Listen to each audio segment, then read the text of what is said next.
What's up, everybody? Welcome to another episode of Hello. The Lonely Wrist. Today we have one of my uh, more interesting and in my opinion, exciting micro brands on the come up out of Cali, Los Angeles, South Central, wherever you're at. Just kidding, I don't know, but I know Not you're from far from it. Cali. Yeah, Yeah. Nodus. We have Wesley from Nodus. What's Introduce up? yourself. Tell us what you're wearing. Tell us why you're wearing it. Sure. So I'm wearing a prototype actually of a collaboration watch that we're doing with Raven Watches based out of Kansas City, and it's based on our new Contro GMT platform. So the Contro had two iterations so far. The first one in 2018, second one in 2020, and now in 2023 we're coming out with the last one. Um, I say last one, but it basically what it means is that we finally landed on a design of that platform that we're happy with in the long term. And the way we're going to introduce it is actually not even with the actual Contrail model. We're going to introduce it with Raven watches, and we're doing some pretty fun stuff with it. There's going to be a gray DLC coating on this watch instead of the typical black DLC that you typically see. Um, Nice. there's there's going to be an engraved Cerakoted bezel, um, Cerakoted dial too, and basically the case was designed by us, but everything else, the dial, the actually the entire concept of the watch was a collaboration with Steve from Raven, who's been one of our closest friends in the industry. He actually was one of the big reasons we even started this company in the first place. So it's kind of special to us to get to work with him on a collaboration now. And yeah, it's a proper GMT. I can't show too much of it because it's a prototype, so no We're just gonna official photos. But we'll blur it. We'll blur it. yeah, Teaser. yeah. So that's what I got on the wrist. Justin, you're up. That thing's beautiful, man. I've Thank got you. the Laco 42. It's the Type B dial. Just a classic, man. Just a good old pilot watch. Looks good. It's got the Miota in it, which we'll talk more about in a little bit as well, Wesley. How you guys feel about that? But yeah, I love it, man. Loomed out like crazy, and wears good. How about yourself, Blake? I have the mono face sub second reverso, the medium. I Ooh, love this guy. Wears really well. fancy. Wearing a I know, dress right? a dress watch with a t-shirt. I know. I hyped myself up to Wesley that I'm the big brand guy, right? So I have to live true to it, right? So, That's it. yeah, let's jump right in. Uh, Justin, go ahead, kick us off. Yeah, sure. So, Wesley, one of my big questions for you, man, to start everything, what inspired you guys to start a watch company? Sure. So Cullen's my co-founder. We met back in seventh grade as two of pretty much the only guitar players in our school in our grade. So we bonded over that initially, and we actually the day we met we started a band together. So we found a drummer and a bass player and a singer and all that, and we What started playing music together. do you guys are you still playing? So we both still play, but not out. Like we don't Okay. we play for our girlfriends and in our living room. That's about it. That's right. The But sweet serenade. yeah, yeah. But yeah, basically we bonded over music and got to a point where we started writing and recording our own albums as well. And when I first started to learn that Cullen has a knack for building things and tweaking things, he's good with his hands, was when we actually built our own guitars in 11th grade, and Oh. did a recording studio and all that stuff. Recorded a short EP, and fast forward to college, I went off to study music in Boston, and then he came out to California and studied at USC. And we did our thing. We were still talking a lot, but our conversations over throughout college started to move away from music and guitar and more into watches. And it's funny how we got into watches was like it was kind of serendipitously. We didn't even know the other was getting into watches at the same time. We just sort of noticed that he noticed I was wearing a watch and I noticed he was wearing a watch, and then the conversation just started to snowball from there. Very quickly found micro brands. That's kind of where at least personally, that's really where I found the most enjoyment, because I feel like they iterate a little bit faster. I actually can speak to the person that designed the watch and runs the company. And so fast forward post college, I moved out to LA to work in the music industry. And, turns out you don't make much money playing music. Who would have guessed? And so one day we were just drinking a lot of beer, talking about, how I don't want to say deflated, but I felt like all this hard work I put in my entire life into becoming the best guitar player that I could possibly become. And then I come out here and it's like I can become a studio musician and make like 20 grand a year. Not that it was ever about money, but I got to survive. And Right. turns out that LA is one of the few cities in the US that you can make a living playing music in. And making a living means getting like 4 roommates living in a 2-bedroom place. I'm like, this isn't really the Getting life by. I want, right? Yeah. I'm like, that's not the life I want. And we, at that point, I guess, didn't lose passion for music, but it was a little bit soured, and it kind of gotten like the whole music thing was replaced by watches. That we love talking about watches, talking about like everything too, big brands, small brands. Cullen became a Seiko modder, and he was doing a lot of his own builds throughout college. And then after college, especially when he had more time, he was like really building out cool builds. And one day we got a little drunk and we were just like, hey, what would you do if you could design a watch from the ground up instead of, relying on the Helen Rowe cases or the Moki mods and all that stuff? What if you could actually design your own thing from the ground up? So we're like, well, let's just try it. Opened up Photoshop and started putting stuff together. And then we landed on a design that we don't talk too much about it anymore because it was kind of like a test for us. We wanted to just use that first platform as a test to see whether or not the market wanted what we had to offer. Also use that project as a way to study supply chain and learn about what it takes to build a watch. And then obviously everything from building a watch to running an e-commerce business to marketing this brand, and pretty much it's our lesson learned. That was what that project was. So got the design done, and we were like, well, I guess we should make it then. At least we wanted to make one for me, one for him. We thought it'd be at least a cool project, kind of like how when we built guitars, built one for me, built one for him, and it just thought it was a good way to spend our time. We learned really quickly, though, you don't build 2 watches at a time. You have to build like 500 at a time. That's right.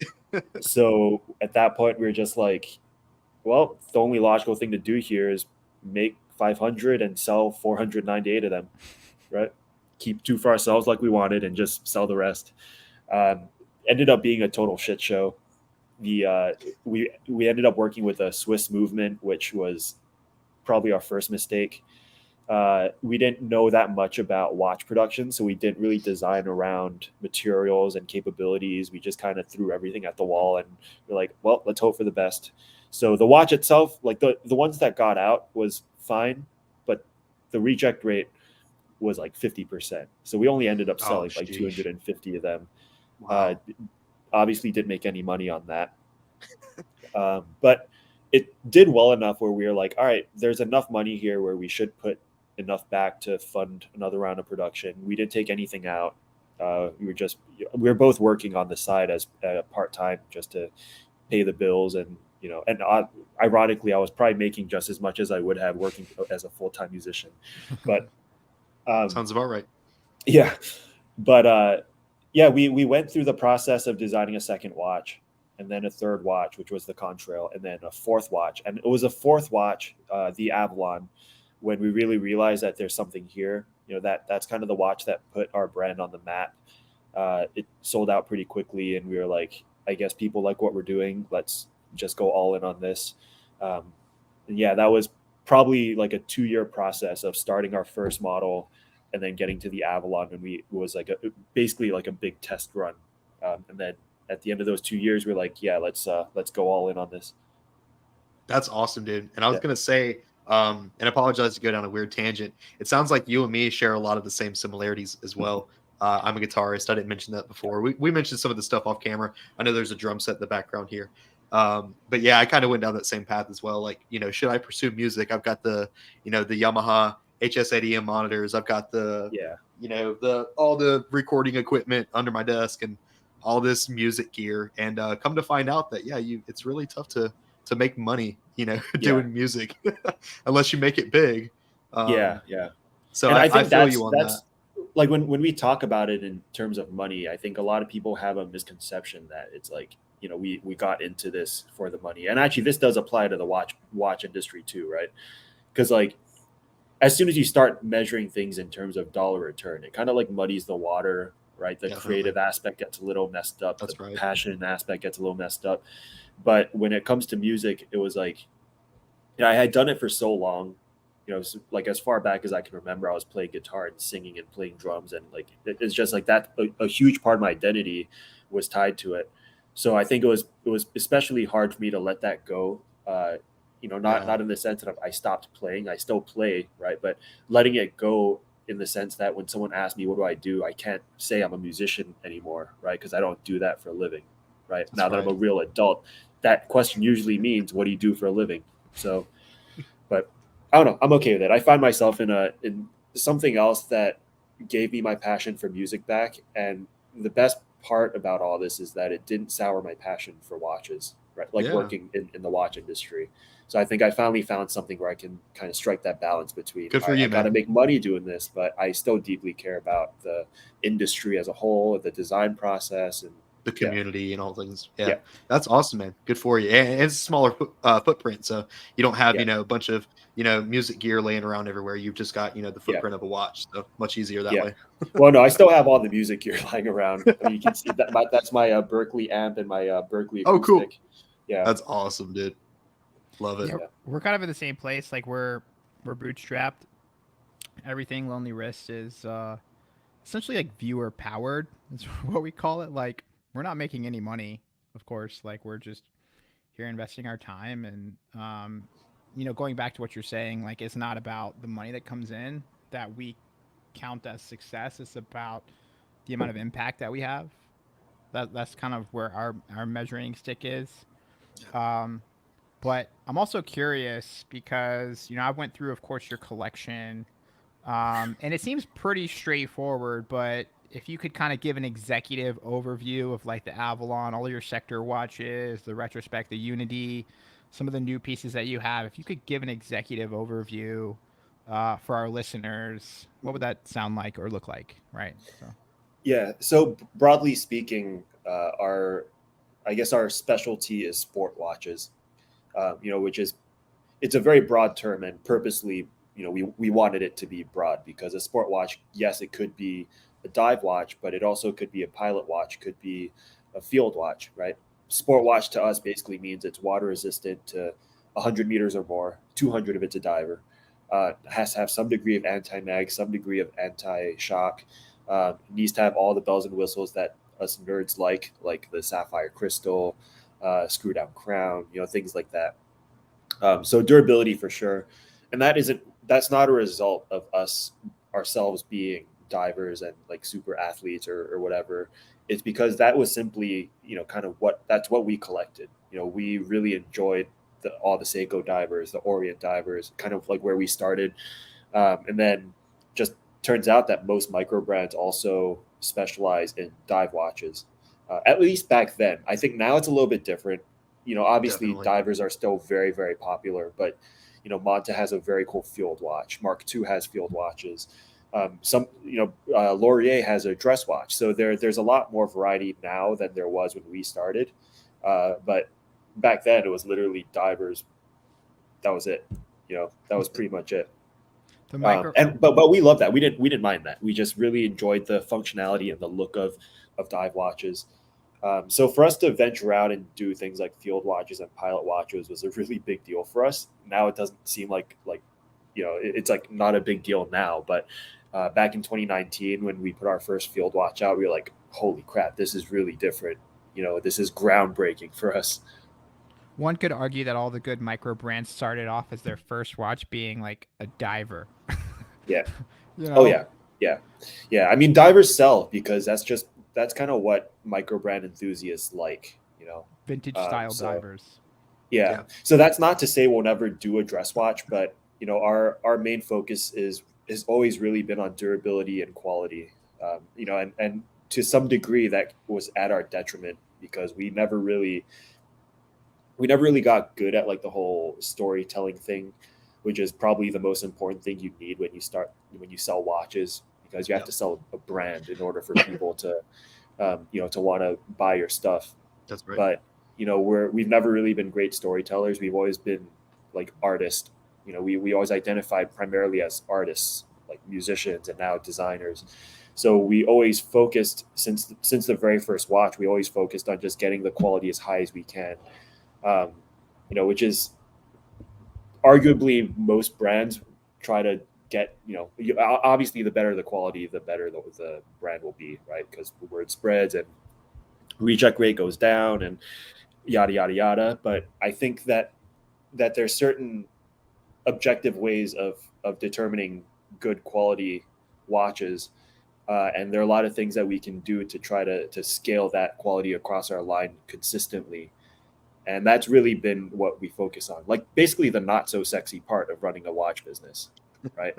It's not the design, it's not the storytelling, it's the, okay, how can we make sure that all the polish chamfers are the same across our entire line of watches? How can we make sure that all these movements are regulated within 10 seconds a day, right? All this stuff that takes time and effort and networking and finding the right suppliers and the right technicians. Yeah. Awesome. When I was at the Wind Up Watch Fair, like I was obviously at my first one when I was at San Fran. I was actually working with the dealer, and obviously like I handle watches almost every day, right? Like I would handle some like 200, 300. I even had like a $500,000 watch in the boutique. Um, and so obviously like my thing is like the feel of a watch, you know, the way the crown works, like the handling, the materials, the weight, like, you know, the attention to detail. And when I went around, and not to knock the micro brand space, but and I'll pick myself up here in a second. But I noticed there was a lack of regard for what I define as quality. It's like, hey, this is watch is designed like crazy. Like it's all design focused. It's not necessarily quality focused. Mm-hmm. And there's a few brands that have exceptions, right? And you know, one of them, and I'm glad you're here. You are the one. I'd say you, Fairer, and not to plug any other brands, but you and Fairer were the two that really stuck out. That I was just like, wow, you know, like these guys actually take the quality approach instead of the design approach. Mm-hmm. Like quality's first, design second, Mm-hmm. right? And the other brands is design first, quality third, fourth, Mm-hmm. right? Marketing is Yeah. right, but And I'll piggyback on that as well. You know, I completely agree with what Blake is saying. The quality feel of you guys' watches are, you know, fantastic. But I think that you have found your own little niche for how your watches are designed and how they're styled. There's not a whole lot of people out there that look like you guys' watches, which I really enjoy. I was telling Blake, you know, I've seen your duality. I don't know exactly when you guys released that first one, probably within the past 2 years or so. 2019. 2019. Okay. So I saw it probably back in 2020 whenever I was bored and sitting on my computer during COVID. Mm-hmm. And so I was doing a bunch of research and, you know, I found it just really cool. You know, it kind of had the sandwich style loom, everything, you know, the dual crown, you know, the diver style. I thought it was a beautiful watch. There was nothing else out there that looked like it. And then, you know, like I said, it's really a testament to the, you know, the craft that you guys have made, that you guys have really cool looks and the quality of the builds. So, you know, I know that you're talking about, oh, you know, we're artists in a different way, but I think you guys have hit it pretty spot on that you've got a unique product. Um, Now I'm curious for you, Wesley, to kind of segue into something different. How do you guys get the names for each of your models? Because I know that you know, you've got the Avalon series, the Sectors, the Retrospects. Do you and Colin just kind of like, you know, have a beer and talk about a name? Or are they derived from somewhere, or how do you get those? Mm-hmm. Well, yes to the beer part for sure. We're drinking a lot of beer these days for inspiration, especially during like the design phase. but they're named after exactly what it is, right?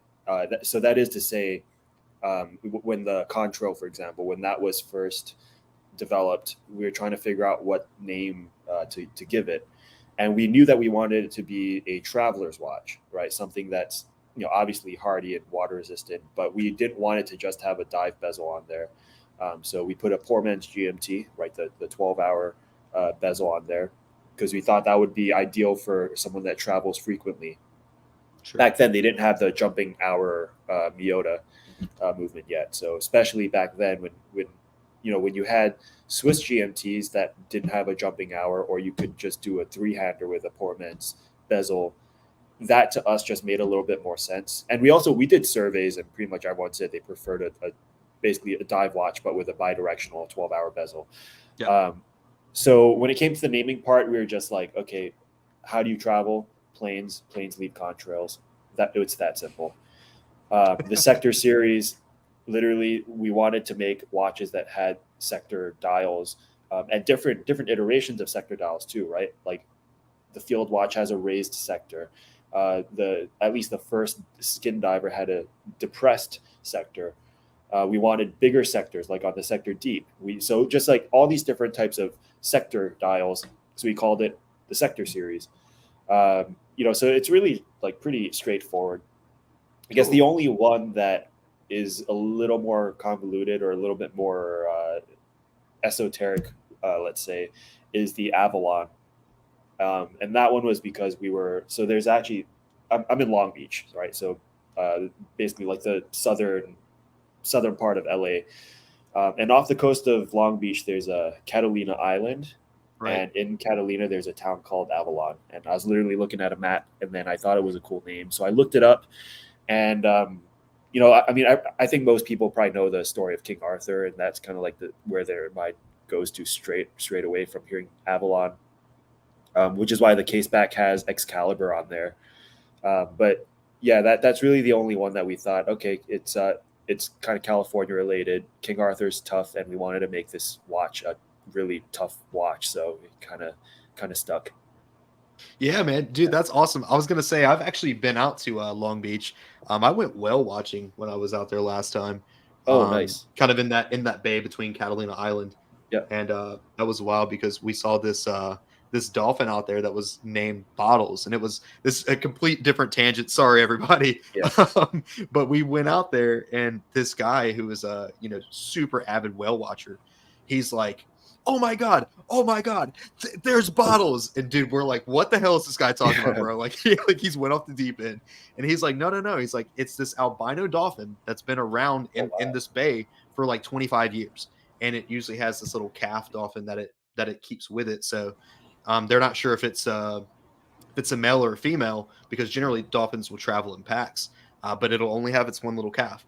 And so long story short, I've been out there. It's a beautiful area, so I know exactly what you're talking about. With Avalon, the town name.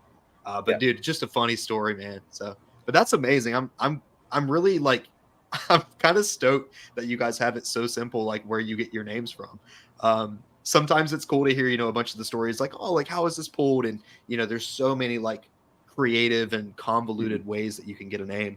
And sometimes it's just as simple as like 2 + 2 is 4, -1 is 3. Yeah, I mean, So we've always, like I said earlier, we're not really great storytellers, and also our focus is not on the storytelling and the branding and all that. It's really on the watches and the quality. But in a way, that is our brand. I guess people know us. Like when we go out to wind up, for example, or we host this show Intersect, which I want to come back to in a minute on the topic of Long Beach as well. But in a way, it becomes our brand that we're very anti-brand, right? We're like the anti-way of how traditional watch business has been grown. It's very meta. So yeah, in a way, right?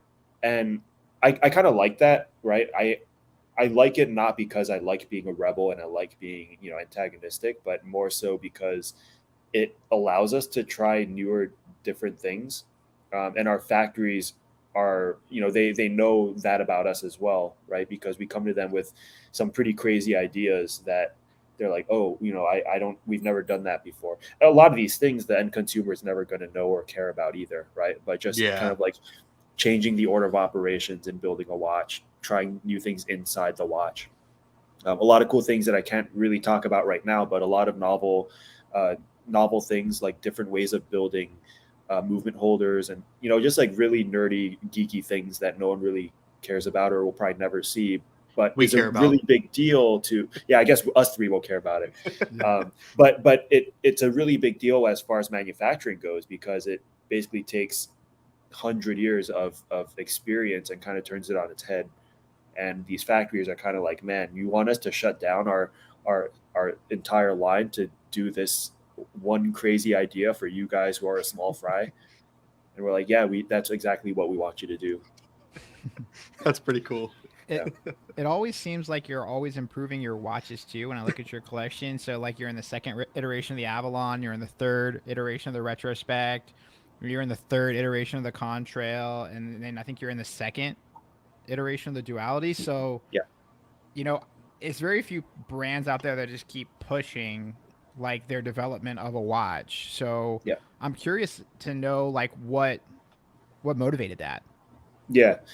So those numbers are actually arbitrary, right? Like Oh, the Retrospect 3, for example, that's actually not our third iteration. That's probably our like 17th iteration, right? Avalon 2 is probably our 7th iteration of that.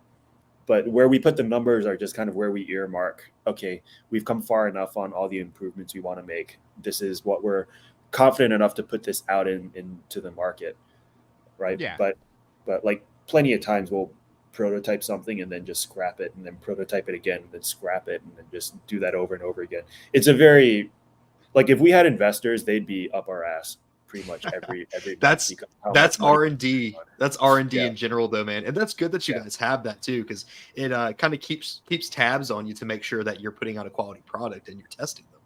Yeah. Yeah. But like, how did we start doing that? I think I think it goes back to how Cullen and I bonded creatively, over music. The songwriting process, and Justin, you'll know this as well. The songwriting process is iterative. You start with, literally, you could start with a lyric, you could start with an idea, you could start with a chord progression, you could start with a melody. Like, you can come at all these different angles when you're writing a song, and it's very much the same way with a watch.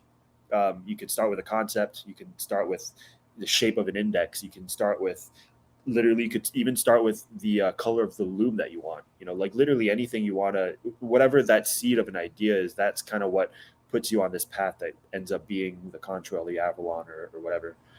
And that the approach that we took to writing and recording music, we kind of apply that to watches too, where even though there's like a final product, there's still something else that could be done differently, whether it's a new color or change the case shape or do a complete overhaul, as long as the concept stays the same, right? Like the Yeah. Contrail is always going to be a traveler's watch, but the tooling and the shape of the hands and everything will be completely different, right? So yeah, we don't, I guess we don't take ourselves too seriously. We don't take our work too seriously. We're musicians at heart, and we look at our watches like songs, right? Or like albums, maybe would be a better analog, right? And albums can evolve, artists can evolve.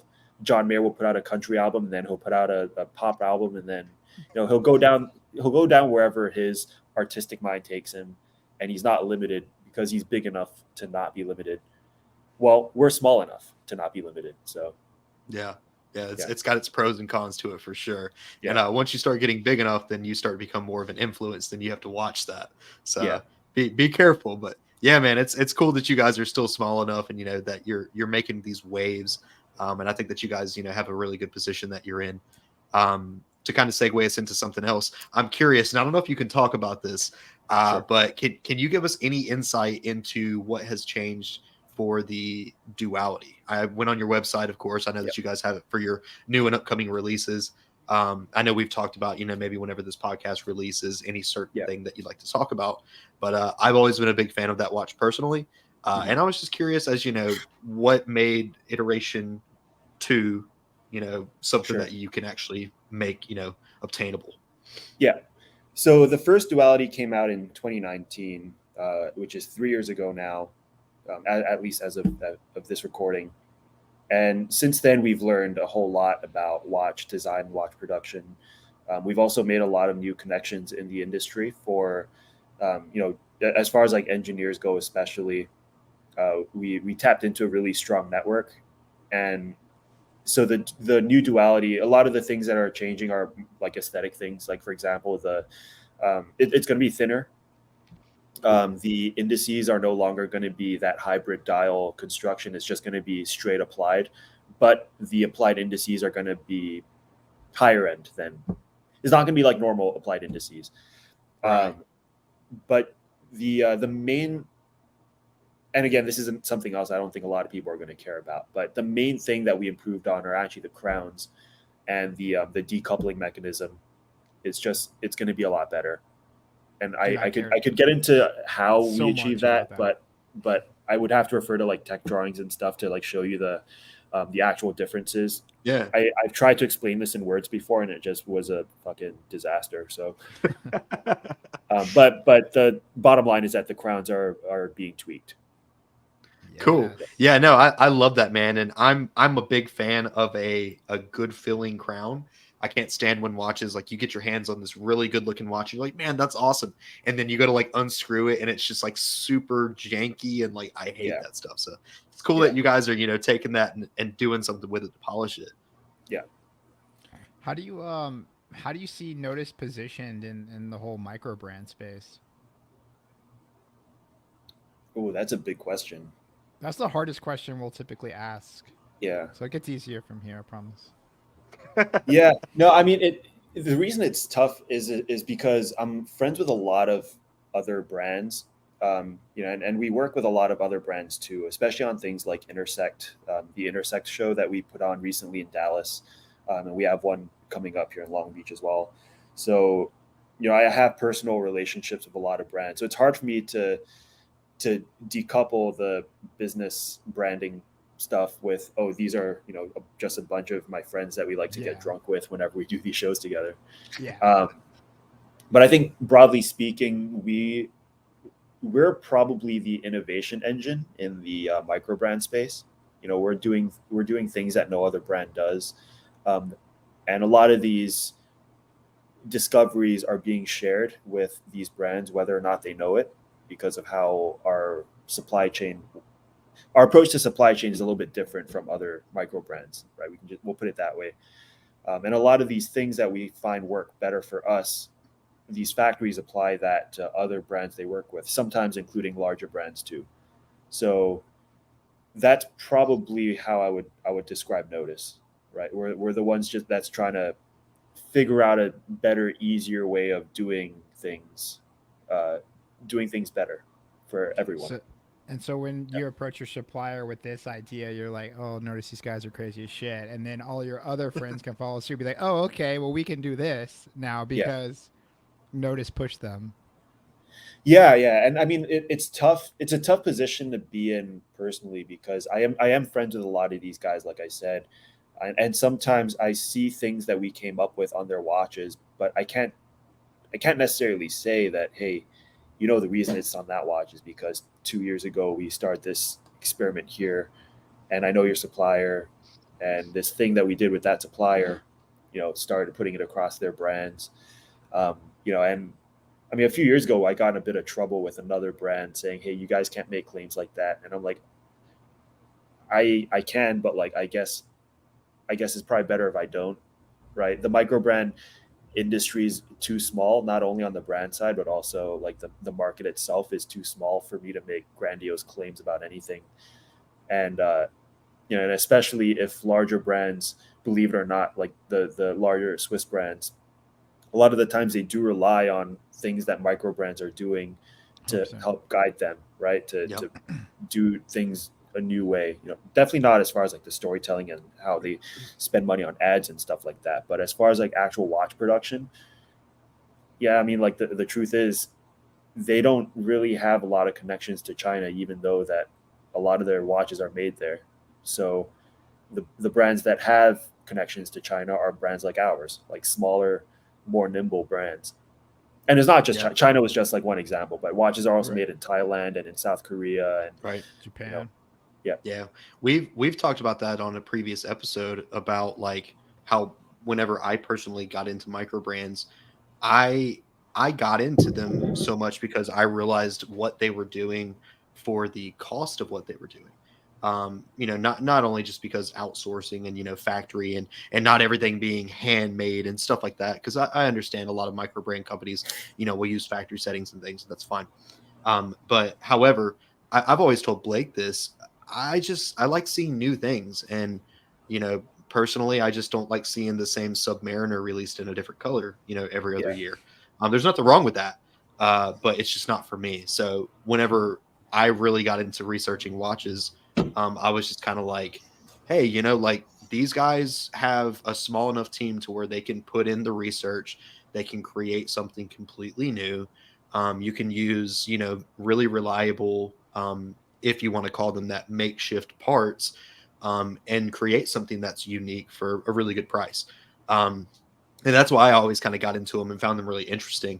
And some people will fight you on that, and I'm sure you've heard that. Oh, like there's no heritage to your brand, and you've only been around for 5 years. Every brand has to start somewhere. You're yeah, always going yeah. to hear that stuff. So I think that it's really cool that I've seen, a lot of the specs on you guys' watches, sapphire casing and Miyotas, which are workhorse movements. There's nothing wrong with Miyotas. And I love that about, micro brands in general. So sorry to go on Mhm. that tangent, but Yeah. No, I appreciate that. It's like our approach to running this company has been inspired by a lot of the people that came before us. Like again, Raven, for example, Helios up in Vancouver, Mark yep. II, Avig, right? These are some of like the OG micro brands that, for better or for worse, they're probably not the biggest ones anymore, but they were the ones that made everything that we do possible. And there was a level of transparency that they had in the early days that I think had kind of started to be lost as micro brands became bigger and bigger. And a lot of people don't know how big micro brands can be. Like Yeah. I can think of at least 3 micro brands that sell more watches than JLC, for example. So as far as volume goes. Right. So like micro brands don't necessarily have to be that micro as far as business goes. It's still operated very lean, right? I think that's probably a result of, I don't know, American business core, American business culture, right? Like running as lean as possible. So that's why you still get to talk to the owner and the designer and the Right. people that, own and run the company. But yeah, that there was a level of transparency in the early days that I think has been lost as these brands got bigger. And I honestly hate it, right? I'm not very good at keeping secrets. My mouth is way too big. I've found myself in a lot of trouble from factories and larger Swiss companies, and I honestly I don't care enough. You know what I mean? Like it's whatever. To me, it's whatever. I'm still going to be Right. making watches, and our audience is always going to appreciate the things I have to say and the things that we design and put out. So, but again, sometimes it's to our detriment. But end of the day, it doesn't matter. I wanna stay true to what micro brands were in the days that I started falling in love with the micro brand industry. That's cool, man. That's Yeah, amazing.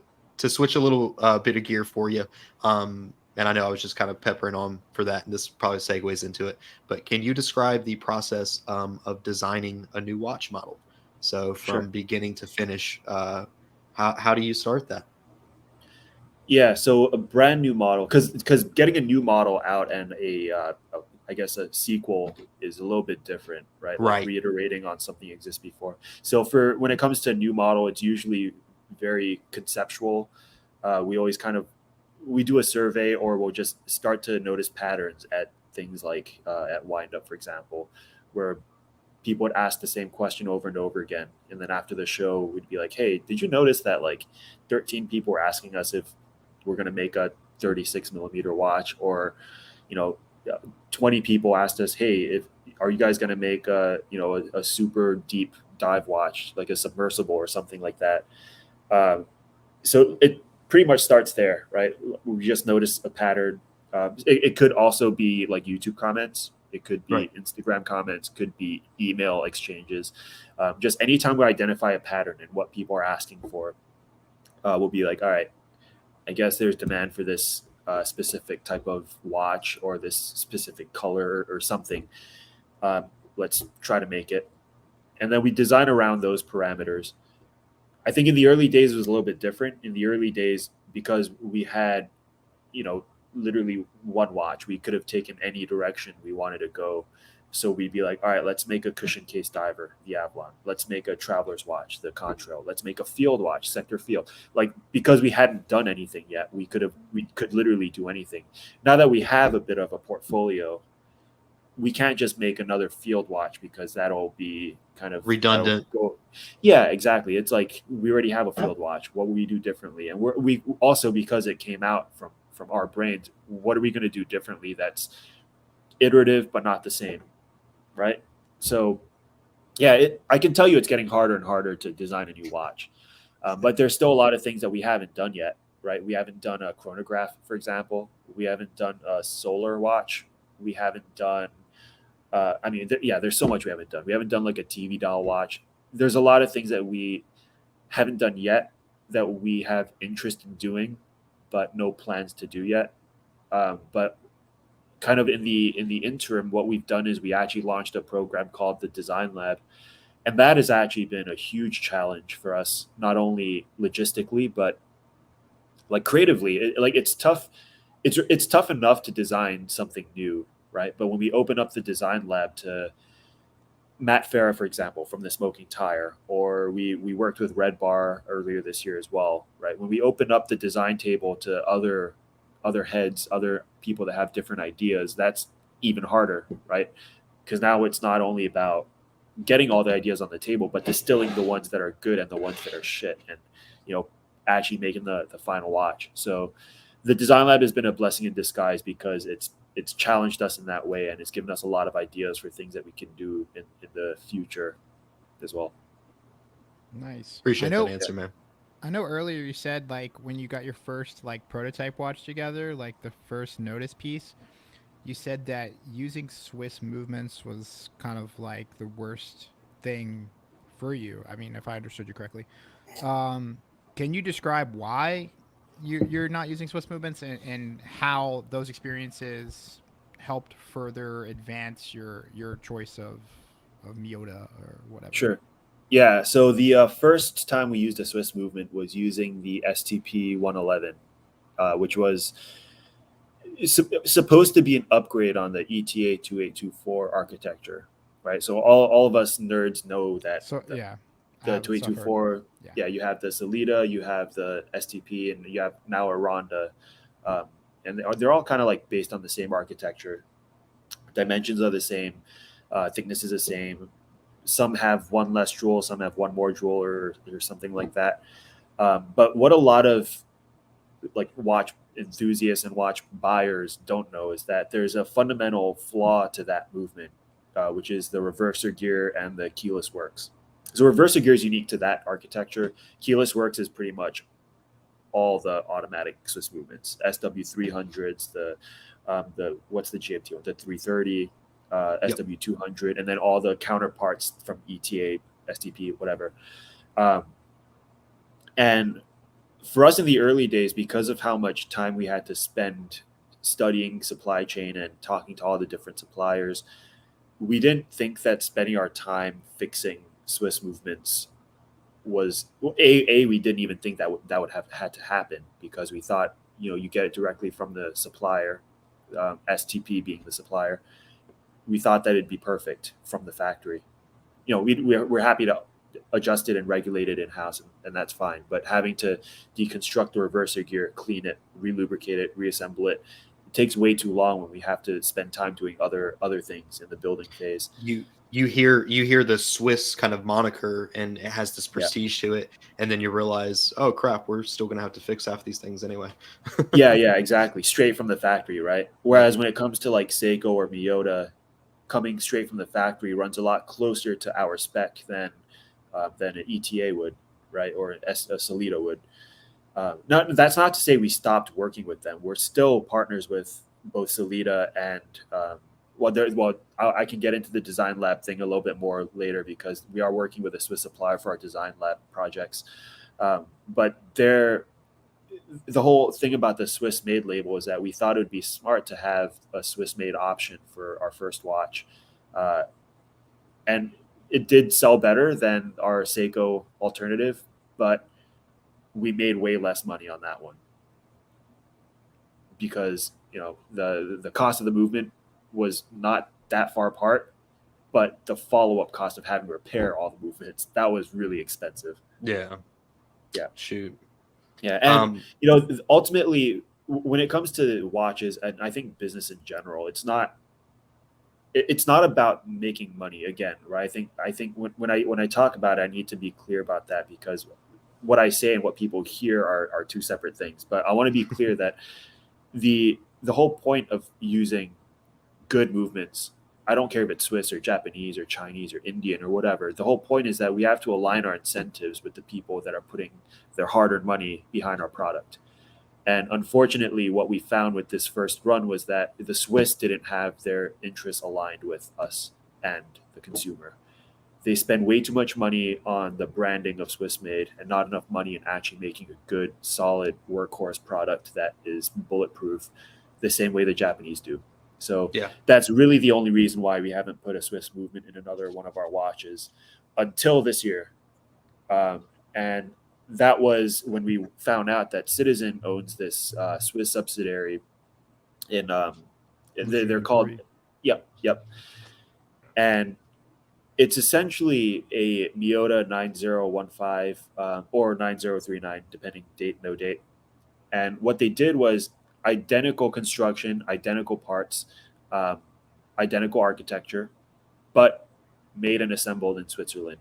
So for us, that solved all the keyless works and reverse gear issues. So we took a risk on them, and we actually we're running a bunch of tests right now down the road at my partner's place, and we have about 150 movements that we're running and making sure that they're actually good before we put them in watches. But that was on request from Matt Farah from the Smoking Tire. He requested Soprod initially because he liked the idea of like a Swiss Japanese crossover. It's not that dissimilar from like him being a car guy, right? He's thinking from auto point of view. That's right. Toyota Supra is basically a BMW architecture, right? So he likes that idea of like a European East Asian crossover kind of collaboration. And Soprod had done that in the past, right? The 810 was a architecture that was designed by Seiko, and then Soprod licensed it and eventually bought out the entire design from Seiko. But then in talking to some of our friends that had used that movement in the past, they're like, yep, stay away from that shit. There's a reason Seiko sold it. Wow. But this was a good alternative because I have a lot of good friends that in the higher up leadership at not LGP at Citizen. So I had access to the big guys at Citizen. I asked them, hey, tell me the truth, LJP versus Miyota. We're still going to be using Miyota. You know that no matter what, we're going to be using Miyota products, but can we feel safe going into Le Joux Parade movements as well? And they said, yep, you're not going to have any issues. So took a risk. So far, so good, but I guess we'll see in a year. Let's do this again in a year so that we can see if I we can follow up. Yeah, that's right. Question. Cool, man. So while we're on the subject of movements and things, what materials and technologies are you guys most excited about incorporating into your future releasing watches? Okay, cool. I'm glad you asked that. Yeah, because this was one of my personal projects that I've been working on, and also the timing of this, the release of this episode is going to be perfect to line up with it. But so the Sector Deep, I'm sure you guys know that watch because that's probably our biggest, at least this year, has been the biggest footprint for us. Right. It keeps selling out no matter how many times we restock. We've done 3 restocks already, and every single time it goes in like a few days. So what we're going to do is we're going to retool it and do it in a titanium case. And in the titanium case, we're developing this new movement holder that's both anti-mag and anti-shock. So there's a proprietary blend of this rubber plastic hybrid that we're going to be putting around the movement, and then we're going to put a soft iron cage behind that as well for the anti-mag.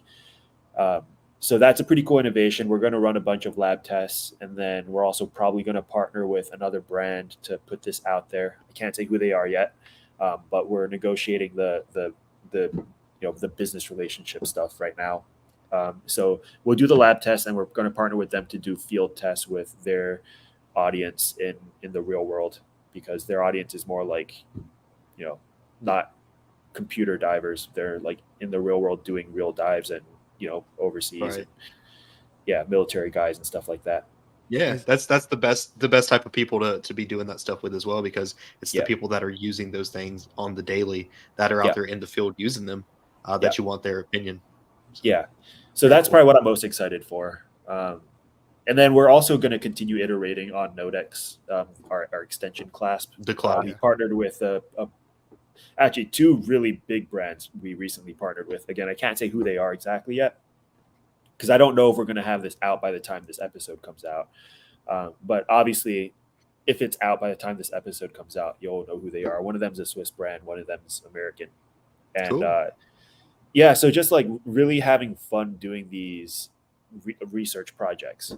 We've actually been approached by a couple brands now that have ideas about things that they want to do, but they don't really have the capabilities to. But we have the capabilities to, but we don't have the idea or the design done. So we've been contacted by them to kind of partner on getting some of these concepts across the finish line for them. So that's a lot of fun too. But again, I'm signed to NDA, so I can't say who those brands are, what their project is. But my personal favorite one is this anti-shock, anti-mag cage that we're building out. Dude, that's awesome. Yeah, can't wait. Nobody really considers the design of movement holders, because traditionally they've been just like these little plastic or sometimes steel little rings, and there's just never really been much thought behind them beyond that, just to keep the movement from going forward and backwards and up and down. So on the topic of design, where do you guys draw your inspiration from for your design? It sounds like it's very abstract. If piecing that properly, it could be literally anything from, from like a color that we see when we're driving down the highway, right? We're driving down the 405 and we see a cool like Porsche or something, right? It's always a Porsche. I don't know. It's tough because we're not designers by trade. Like we never went to design school or anything. So even if I knew where the inspiration came from, I wouldn't really know how to articulate it properly. That's still awesome. But we're obviously big watch guys outside of our own brand. So I get inspiration from a lot of my friends, to be honest, just like other brands in the space. I like a lot of the things that they do. Like actually all day, I put this watch on for this interview, but all day I was actually wearing the Foster 11 Atmos. I'm wearing other watches more than I am my own designs, So I get a lot of inspiration from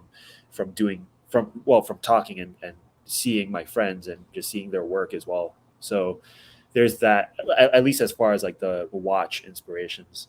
But yeah, like colors, for example, anything we see, any cool color we see in the real world. Cool. I was going to say, speaking of color, and this one's off the records, Blake, we don't have this in your questions, but I'll go on a little tangent. The Unity model, I love the colors that you guys used for the Unity, the topaz and then like the pink color. That blue is amazing. The blue is sweet. I'm personally a big fan of like rose colored dials or like salmon color. So the pink is just I love it so much. But where did you guys get the inspiration for the color of those two? Just while we're on that subject. Yeah, so that was just like from nature. When we first designed that watch, it was in the summer here in LA. That's not to say the winter is any worse. It's nice year round, but I was about to say, isn't it always summer in LA? But yeah, we just it's a very colorful place during the summer. So we're like, let's try to figure out what colors we want to do. And we actually, to be honest, we had a whole palette of colors that we wanted to make. But the big challenge with the Unity is the ceramic insert on the outside, because ceramic is just a pain in the ass to work with. So those two colors were the only two ceramic inserts that actually ended up making it to a place that we were happy with. But we're still experimenting with other colors that, again, inspired just by nature, the color of flowers and Yeah, mostly that's flowers, cool. sometimes bugs and birds and stuff too. And that makes sense. You have to match the ceramic bezel to the dial and things like Yeah, that too. And I know that's a whole thing in itself. So yeah, That yeah. I mean, we're one of the first brands to come out with that. It's not really Tiffany blue. It's a little bit darker than Tiffany blue, but that blue color ceramic, and the yield rate on that is still only like 40%, right? So we have to make more than double the amount of inserts for the amount of watches that we're making. So it's one of those, again, one of those weird little nerdy things that I don't think anyone's ever going to know, nor they're going to care about. They'll buy the watch if it's nice, but it's one of those things that we're like, I mean, that color has to be exactly that color that we see in our head. So we're not going to that's put right. it out unless we achieve that color. So I love it, man. And the date color, the date match, yeah, yeah, color match date will, excuse me. yeah. Yeah, it's a beautiful looking watch, man. Appreciate that. Thank you. it sounds like you guys are big on QC. Yeah. So this kind of perfectly segues into where we were hoping to go. Like, tell us about some of your quality control processes. And, it sounds like, because you said Colin was running like 150 movements right now or something like that. so so Yeah. it seems like you guys like spend more time in QC than anything else. Yeah, I mean that this year has been kind of weird for us because we've done a whole bunch of different iterations of the QC process. It used to be that we would QC everything and repair everything ourselves because we just didn't know how to train other people how to do it. Um, this year, we hired 3 technicians, um, all from more or less different backgrounds. Like one guy is primarily a Seiko modder. One of them was trained. Actually, both of them were trained in like Swiss watchmaking. Excuse me, beer's getting to me. Both of them were trained in Swiss watchmaking school, and what we found was that obviously the guy that's a modder isn't going to be able to service movements, but the yield rate that we were getting from him was way higher than our 2 Swiss trained watchmakers, and that's not being degrading or Of detrimental to them at course. all. It's just they're kind of Yeah. looking for different things. They're kind of Right. trained to look for different things.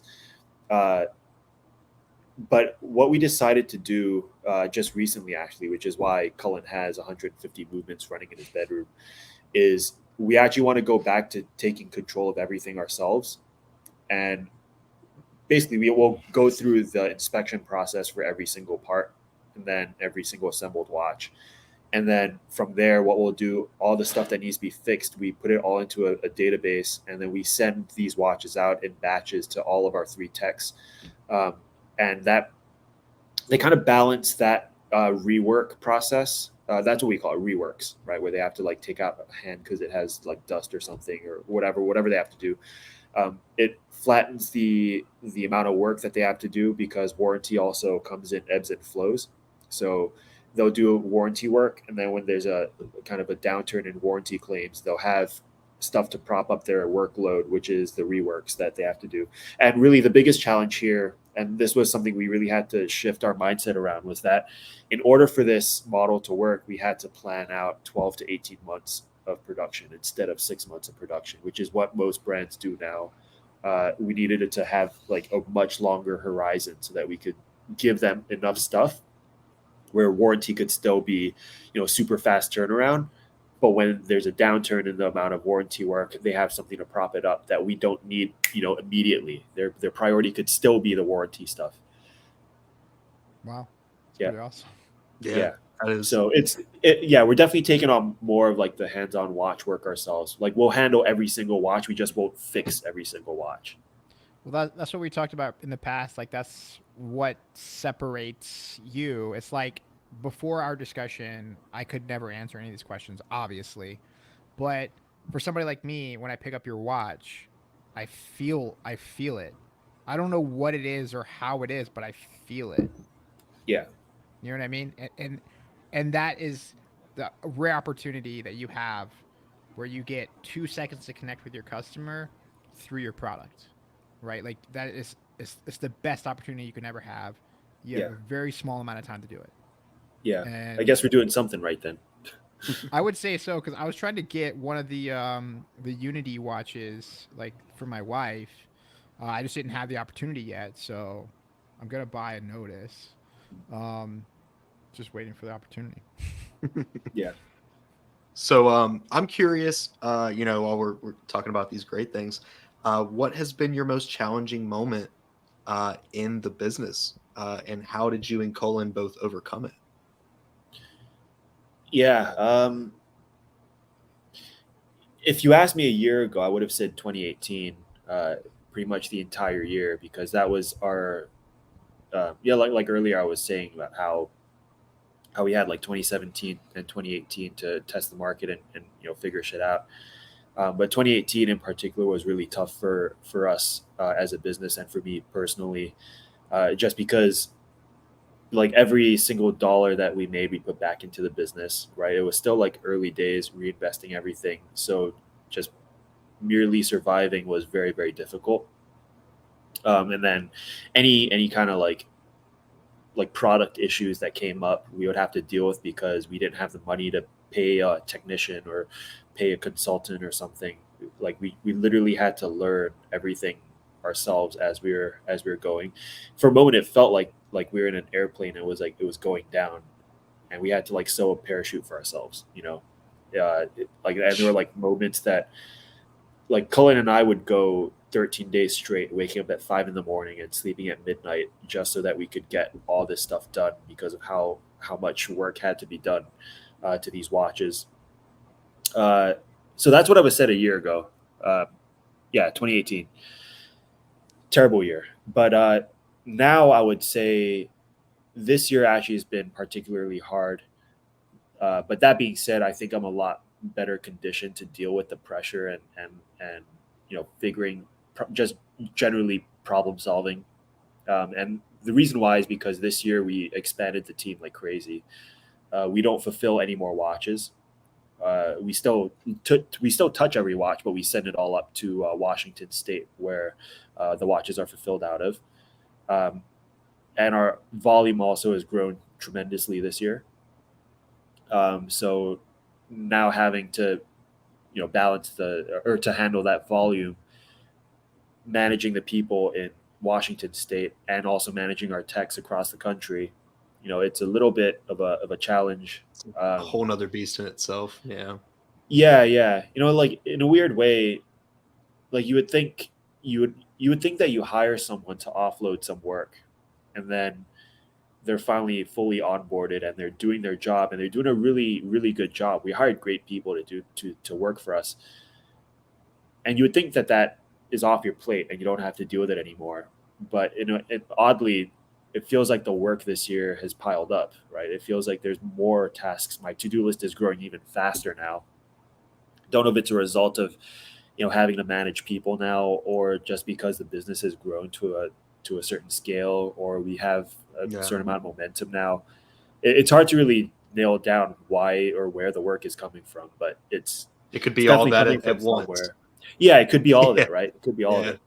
So But hey, man, yeah, so diamonds are formed under pressure. So you yeah, got that and to live for. like the best thing is that I get to work with my best friend and my the team that we put together. We've been personal friends with them the entire time before they worked for us. Fulfillment in Seattle area is my mom and my brother. So I had personal relationships with these people before they started working with us, and I think that that's a great thing because now I get to spend time with them. You know, I know people say like you never want to combine business and personal life, but I'm Right. like, at least at this point, I'm like, I'm only going to combine personal and business life because if it's an excuse to talk to you more and hang out with you and work with That's you, right. don't need to work on building up trust. I already trust Yeah. you. You already trust me. We have the same goals, right? It's cool that you can do those things and have them together, and it doesn't work for everybody, but you have to learn how to separate that stuff as well, and Yeah. respect both your personal life schedule as well as your work life. And me and Yeah. Blake have talked about this as well. Outside of doing the Lonely Wrist, this is more of a passion project, but ultimately it's work for us. Yeah. Yeah, we're friends outside of this, but we've had to set those very strict standards of like, when are we doing this? When can we do this? And Yeah. of course, we don't we don't step on each other's toes and get mad at each other, because every time that we speak, it's just like, hey, bro, what's been going on? What watch are you wearing? So I mean, you learn to separate those, and it's good that you guys can kind of find that, that cohesion, I guess you could say. Yeah. We've been working together, like Justin and I have been working together for so long. Like a long time ago, I think we worked together for at least 4 years, and we kind of like separated and kind of like did our own thing. And then I think about a year ago, he came on board with the company I work at now. And then, we got into watches together, and we've just always been working together on everything. Like, we've had a few ventures that didn't work out together. Um, and yeah, so it just kind of like was like, all right, dude, like you ready to get your ass kicked again? All right, you missed 100% of the shots you don't take. Let's start again. Yeah. And yeah, and that's how it all came to be. Like I feel like, and it sounds like you guys have a lot of kind of core values as we do, like as a content creator. Like we just want to stay grounded, right? And we don't ever want to compromise on our integrity, right? So that if that comes at a cost of pissing off somebody who may have wanted to come on the podcast, or who may have been feeding us content for the website, or like I'm not gonna prop you up, and I'm not gonna do your dirty work, right? Yeah. Because there's a lot of that in the watch industry. There's a lot of shady shit that goes down. And if you listen 3 or 4 podcasts ago, like you'll know what we're talking about to a degree. But yeah, and that's kind of where we stand too, So But that's the thing that makes it a lot easier to run an organization that's growing very fast, right? It's when you have the core principles that have always guided you as the founder and your partner, and those core principles don't have to be explained over and over and over again to every new hire, because and especially if you're hiring people that have been there in the journey with you, right? Like our press marketing guy in Buffalo, for example, he was a customer back in like 2019, like really early, like 2018, 2019, he was a customer first, and then became friends, and then now he works for us, right? But you don't have to explain it to people that already know what Nodus stands for, or whatever brand, Lonely Wrist, or another watch brand, or this applies to literally any organization, right? If the people you hire already know what you stand for, what your goals are, and what the market knows you for, onboarding is easy as pie. It's crazy, and I've never really told Justin this, but I get a lot of like direct messages from people, like readers and stuff, and they're just like, mostly podcast listeners. Like our podcast is by far our biggest platform right now. Yeah. The website gets a lot of traffic, but we have like in the backlog, like Justin and I have like almost like 130 blogs we need to get live, like constant. Like we're just trying to we're backed up, right? And I actually have a lot of people that genuinely like will send me a DM. It's like thank you for being in like an actual outlet that that is so grounded, because a lot of these other media channels, like they're doing paid publicity, they're doing paid watch reviews. We just like talking, dude. I mean, we've never told somebody to not send, and we a lot of the content that we produce is very alternative. Like we don't do a lot of watch reviews. At some point we'll get there, right? We're working on it, right? But I don't think there's ever going to be a day where we can take a watch in, and then somebody can say, hey Blake, hey Justin, say this about a watch. I'll be like, dude, go to hell. Like, I'll send your watch back to you. Like, no thank you. Right? Because it's on our means, right? We control what we put out, and our reputation is on the line with every podcast. In a way, every article, and people really respond well. So I get a lot of gratitude, which I never really expected. This early into the game, like we are so new. and the amount of I mean, the amount of people we've had on, like, it's just crazy. You Yeah, know it's how been a people it's been just a fun ride so far. embrace it. Yeah, I mean, like I said earlier, the industry is small enough where like if you do any shady shit, people are going to find out. Yeah, Somehow, Definitely. some way, people are going to find out. Whether you're a podcaster, a writer, a watch brand owner, like if you do something weird, people won't know. Yeah. Yeah. So I'll switch gears for a second, and we don't want to keep you too much longer, Wesley. I know we're over an hour now, and you probably got a busy life and you got to get back to it. But how do you envision the future of Nodus? What's coming next? Yeah, I think I alluded to this a little bit earlier, but our focus has always been again supply chain, quality, innovation, right? The things that make us excited. So, ironically, again, if we had shareholders, I would not, I'd probably get a earful after this interview, but we don't want to grow too much more. I think we're at a place now where like we're happy with the number of watches we sell. We're happy with the number of customers we have. Uh, we're selling out of our watches pretty fast. We're not the biggest watch company out there. That's all Rolex and Tudor level stuff. I don't. That doesn't. It just doesn't excite me. I don't want to be a business person. I don't want to have to deal with the business side of things too much more than I already have to. I want to innovate more. I think I want to probably put more time and more resources into doing new, cool, innovative things. Especially if we can bring more work back to the U.S.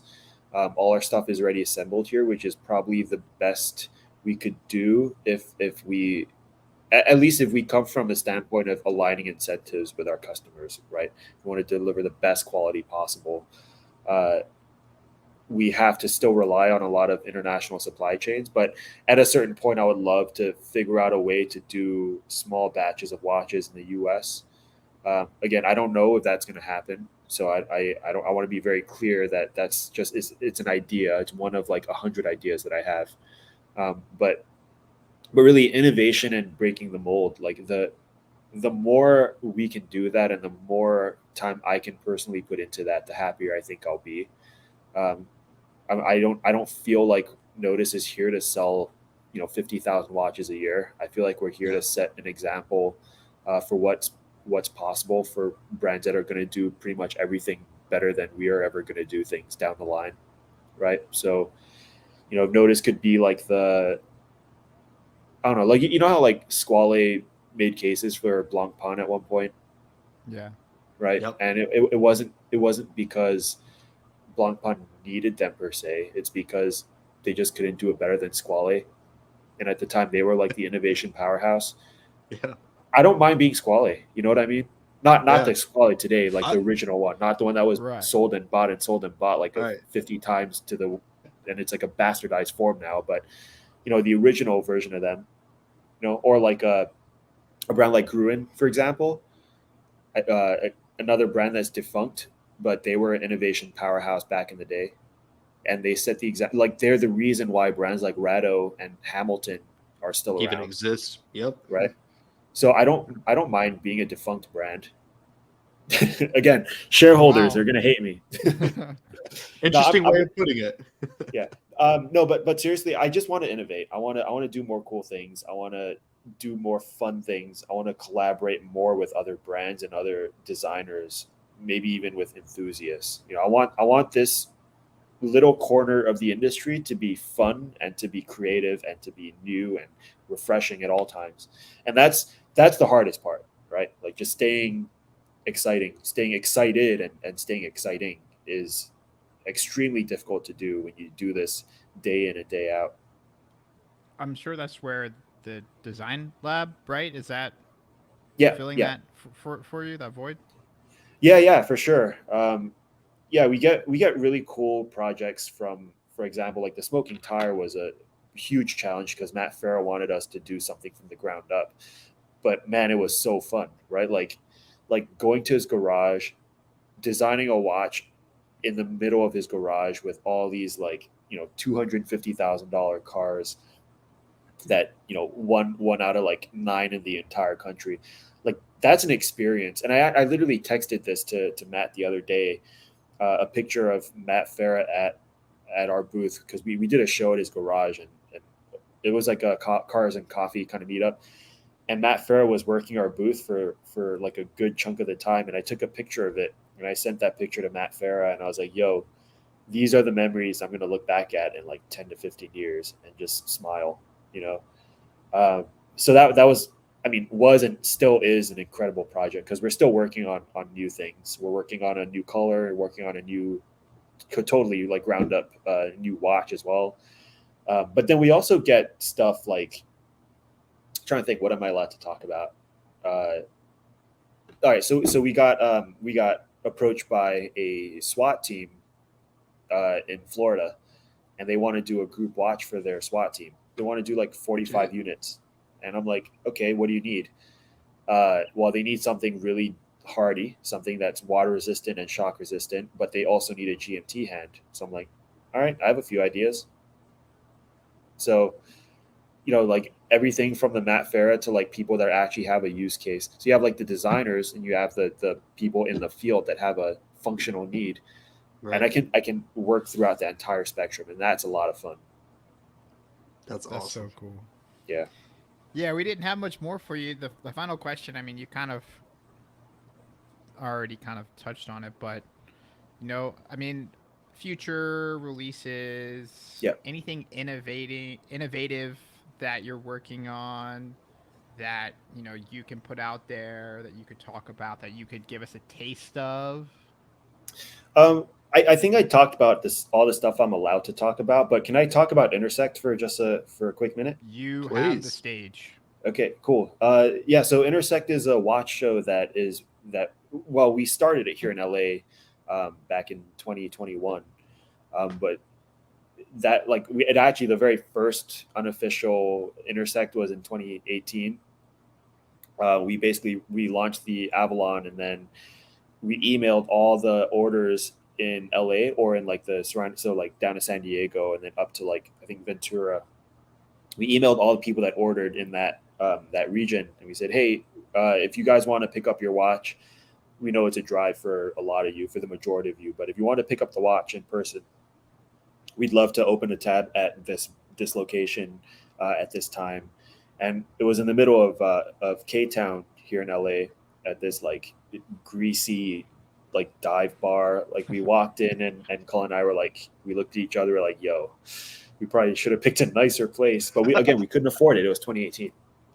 So we walked into this like beer stained bar. The bottom of our shoes were sticky, and met up with like 7 other guys that picked up their Avalon. It was like the weirdest scenario to find ourselves in. But that was like where we got the idea of doing this thing annually. And then pandemic happens a couple years later, and 2021 comes around, and there's this huge demand for events again. So we started to invite other brands to our annual get together. I mentioned Raven earlier. He came out. He flew out here. He along with Mark II. Mark II didn't come out, but sent a bunch of watches, and people loved it. They had a great time. And then last year we did it again, and it was probably like the best get together I've personally ever been to. But we had a whole bunch of brands come out. Raven again came out. Seals, Foster. A bunch of different brands came out, and some other brands sent stuff out as well. This year, what we decided to do is expand it across the country. So we did one in Dallas last month. We had over 400 people come to that one. Wow. 10 brands. We hosted it at Jack Mason's showroom in Deep Ellum. That was so much fun. That's awesome. And we're going to keep doing the LA one. That happens every November. So we're going to do it November 11th here in downtown Long Beach. And we're bringing in some really cool brands. Jack Mason and Formex are going to be coming out. Nice. Haraj, Mark II, Bill Yao himself and Mark II is going to come out. And Nice. that's another one of those cases where like Bill Yao has been a hero of mine since like literally the Fulcrum back in like 2016 or 2015. Like that was the watch that got me, like neck deep into the world of watches. So he'll be coming out. Dryden's going to be coming out. Ooh. And then next year in March, probably I think it's the third or fourth weekend of March, we're going to be doing Intersect Atlanta. So this is probably one of our biggest projects in the next few years, is to put this show on around the country, make it bigger, make it better, bring more brands in, figure out ways to make it more fun for the enthusiasts that come out to hang out with us. Yeah, I'll definitely be there. I just added it actually to my Yep. calendar, so Yeah, conveniently. same here. Anything you need. I mean, obviously, if you guys are doing the road show, I mean, like you guys are essentially in my backyard. Yeah, Um, Intersect anything. Vegas maybe. Yeah, why not? Why All not? right, let's talk. Let's talk. I'm getting a lot of event opportunities these Yeah. days. Like, I'm pretty much turning into a party promoter now. Like, not Yeah. gonna lie. Yeah, I mean Um, that's. I think you'll start to find that in the watch industry. Like you'll start to work on a lot of things that are not watch related at all. People just like to get together and just talk and Yeah, relate and check out watches, and it's a Yeah. fun crowd. yeah, it all Yeah. revolves around the same passion, right? Like it's very cohesive. Yep. I don't know if that's the word Cars, for this, but music, watches, cars, guns, watches, yeah. Beer. beer. beer. Uh, We all that usually might have be my next beards. project. Maybe We're- next year we'll do Nodus Brewing. There you go. Yeah, I can't sit still. As you guys can tell, I just can't sit still. I'm always like, I always want to do something new. Well, that's Nothing actually wrong with super funny because I actually used to work in. I actually started marketing for a beer company. Like that was where my introduction to marketing was at a beer brewery, and Uh-huh. we actually sold ingredients and equipments to breweries. So we weren't really like a brewery, but we were a supplier to them. Yeah. And during that, I picked up home brewing. So I've been brewing beer for probably like 10 years now. Like I literally in my garage wow. is like a little mini And it's brewery. good. Oh yeah. Yeah, I tried a few different iterations. I Yeah, put yeah. together this like it was like a hybrid beer, but it was like 40% fermented honey and like 60% wow. fermented malt, which essentially is like a braggot. Um, and then yeah, I used a bunch of like the like super IPA style hops, like Yeah. Citra and Galaxy, and then I used ironically like a lager yeast to like make it so smooth, right? It I've got some, so if you Yeah. come to Vegas, I've Yeah, got some 2 out of bottled 10 it up. sucked. So basically, what you're saying is Intersect Vegas is going to be fully catered by your homebrewed beer. I don't know if That'll I be think at the open bar. Can you make enough for It- 400 people? Jesus Christ. Well, actually, ironically, there's a lot of breweries out there that do contract brewing. Uh-huh. So you just go and just say, "Hey, I want to buy X amount of volume, and here's the recipe," and then they have a formula, like a calculator, Yeah. that essentially was like, "Okay, it's going to cost this much for this much beer," and it's actually Oh wow. it's very easy.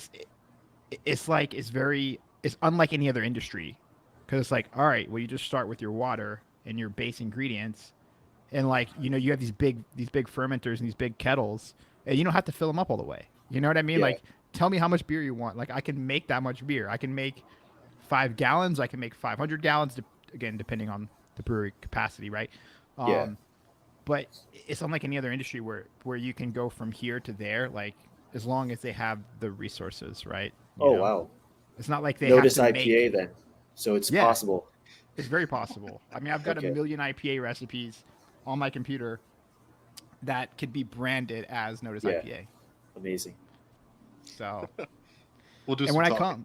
I come, I know I'm coming to LA Yep. in about 13 days. It takes me about 20 days to pop a beer out. So, Okay. to give or take. So, we're gonna have to reschedule that. So, Yeah. Okay. I'll work on something though.